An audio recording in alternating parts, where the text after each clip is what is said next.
गुरु द्रोण महाभारत के प्रमुख पात्र थे।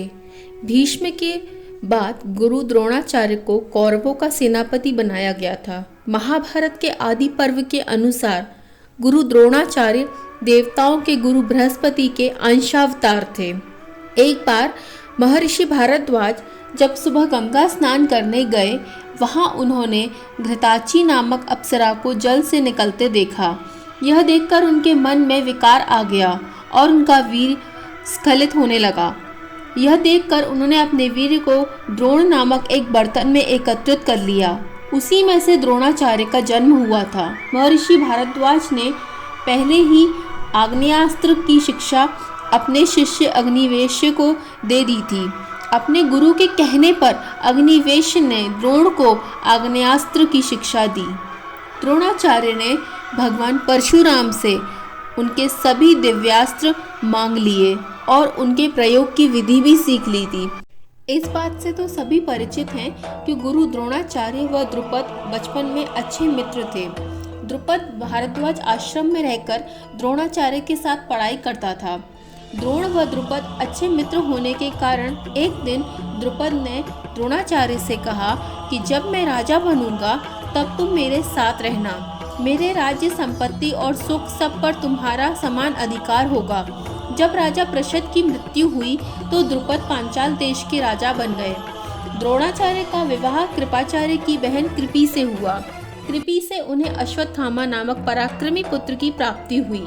एक बार दूसरे ऋषि पुत्रों को देखकर अश्वत्थामा भी दूध पीने के लिए मचल गया और रोने लगा, लेकिन गाय न होने के कारण द्रोणाचार्य उसके लिए दूध का प्रबंध ना कर पाए। जब द्रोणाचार्य को पता चला कि उनके मित्र द्रुपद राजा बन गया है, तो वह बचपन में ही किए हुए वादे को ध्यान में रखकर उससे मिलने चले गए। वहां जाकर द्रोणाचार्य ने द्रुपद से कहा कि मैं तुम्हारे बचपन का मित्र हूँ। द्रोणाचार्य के मुख से ऐसी बात सुनकर राजा द्रुपद ने उन्हें भला बुरा कह दिया।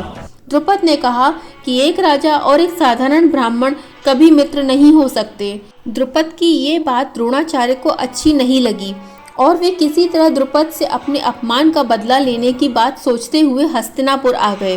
भीष्म आदर पूर्वक द्रोणाचार्य को हस्तिनापुर लेकर आए और उन्हें कौरव व पांडवों का अस्त्र विद्या सिखाने की जिम्मेदारी सौंप दी। उन्होंने भीष्म पितामह को वचन दिया था कि वे कौरव वंश के राजकुमारों को ही शिक्षा देंगे। द्रोणाचार्य जब कौरवों व पांडवों को शिक्षा दे रहे थे तब उनका एक नियम था।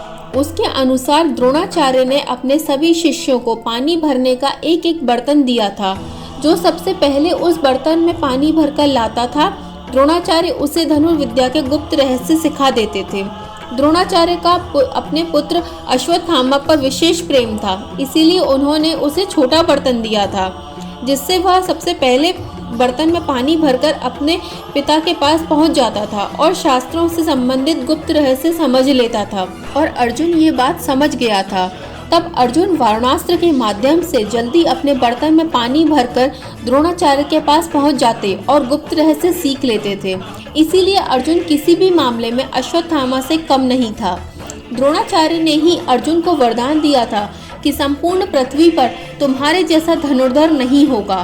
द्रोणाचार्य ने जिस अर्जुन को महान सिद्ध करने के लिए एकलव्य का अंगूठा कटवा दिया था, उसी अर्जुन के खिलाफ उन्हें युद्ध लड़ना पड़ा और उसी अर्जुन के पुत्र की हत्या का कारण भी वे ही बने थे।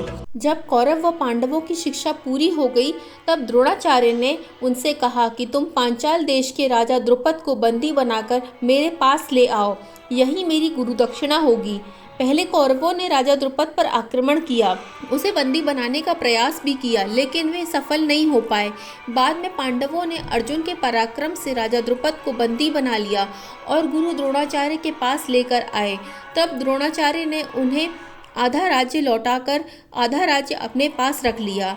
इस प्रकार राजा द्रुपद व द्रोणाचार्य एक समान हो गए।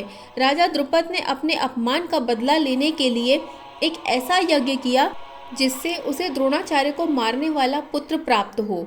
उस यज्ञ से राजकुमारी द्रौपदी व राजकुमार धृष्टद्युम्न प्रकट हुए। तो इस प्रकार द्वापर युग में कौरवों और पांडवों के गुरु रहे द्रोणाचार्य भी श्रेष्ठ शिक्षकों की श्रेणी में काफ़ी सम्मान से गिने जाते हैं। द्रोणाचार्य अपने युग के श्रेष्ठतम शिक्षक रहे थे। तो ये था गुरु द्रोणाचार्य के जीवन काल का रहस्य। अगर मेरा वीडियो पसंद आया हो तो प्लीज़ इसे सब्सक्राइब ज़रूर कीजिएगा। मैं अपने अगले वीडियो में आपको द्रौपदी से जुड़े उन सभी रहस्यों के बारे में जानकारी दूंगी जिसे बहुत ही कम लोगों को पता है।